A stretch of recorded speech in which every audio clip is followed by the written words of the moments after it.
Lecture du livre du Deutéronome. Moïse disait au peuple, « Au milieu de vous, parmi vos frères, le Seigneur votre Dieu fera se lever un prophète comme moi, et vous l'écouterez.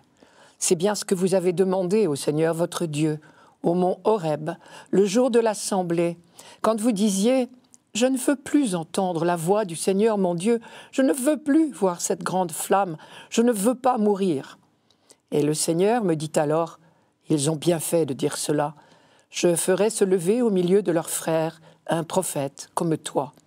Je mettrai dans sa bouche mes paroles, et il leur dira tout ce que je lui prescrirai. Si quelqu'un n'écoute pas les paroles que ce prophète prononcera en mon nom, moi-même je lui en demanderai compte. Mais un prophète qui aurait la présomption de dire en mon nom une parole que je ne lui aurais pas prescrite, ou qui parlerait au nom d'autres dieux, ce prophète-là mourra. » Le livre du Deutéronome nous rappelle ici un vieil épisode du Sinaï au temps de Moïse. Le peuple, rassemblé au pied de la montagne, avait entendu la voix de Dieu parlant à Moïse, et son cœur était partagé entre l'émerveillement et la peur. L'émerveillement, parce que c'était inouï, que Dieu lui-même s'adresse à ce pauvre petit peuple, mais aussi la peur. Car pouvait-on entendre la voix de Dieu sans mourir? Et c'est la crainte qui l'avait emporté. « Je ne veux plus entendre la voix du Seigneur mon Dieu, disait-on.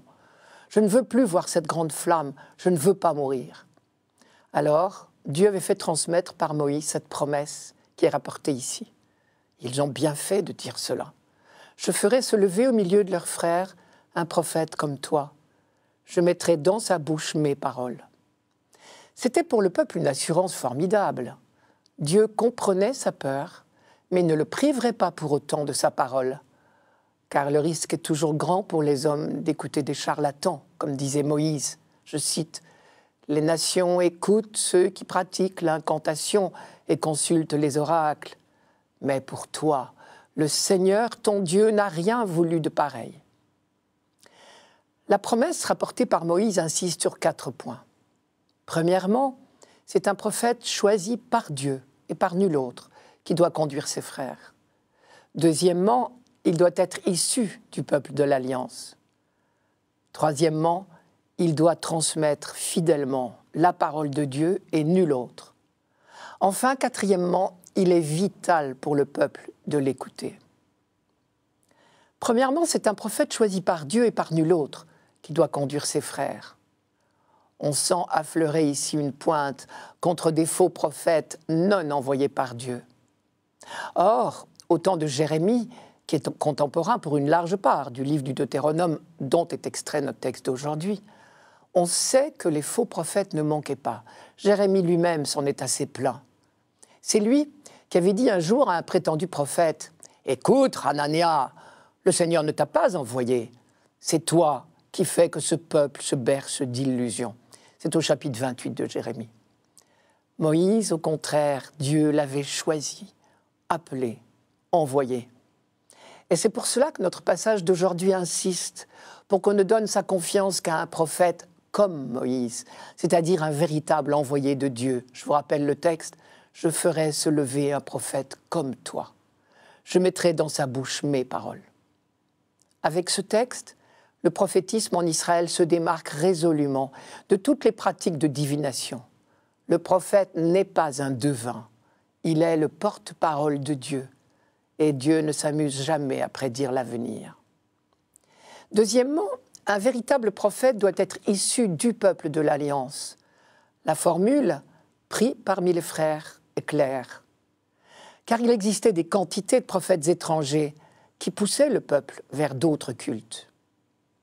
Il suffit de se rappeler les 400 prêtres et prophètes de Baal amenés à Samarie par la reine Jézabel et contre qui le prophète Élie a tant lutté. Donc non seulement le prophète en Israël n'est pas un devin, mais il est le médiateur de l'alliance du Sinaï. Troisièmement, un vrai prophète doit transmettre fidèlement la parole de Dieu et nul autre.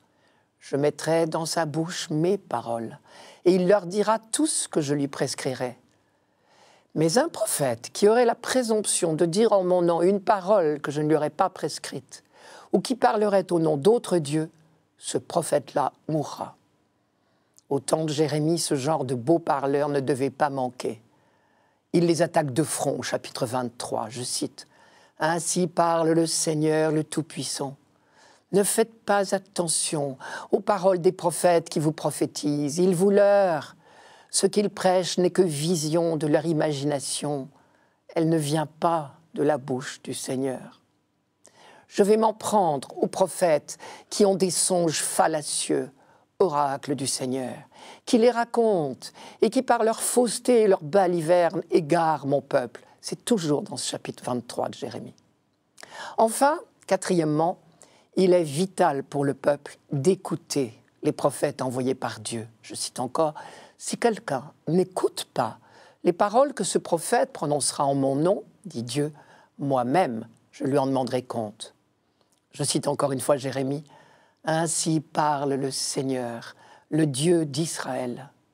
Malheureux, l'homme qui n'écoute pas les termes de cette alliance que j'ai proposée à vos pères lorsque je les ai fait sortir du pays d'Égypte. » C'est au chapitre 11, cette fois, de Jérémie. On peut être surpris de l'insistance du livre du Deutéronome, tout autant que de Jérémie, sur les exigences d'une véritable prophétie. Il faut croire que le problème était aigu. On peut se demander s'il ne l'est pas tout autant aujourd'hui, et si d'ailleurs il ne l'est pas de tous les temps.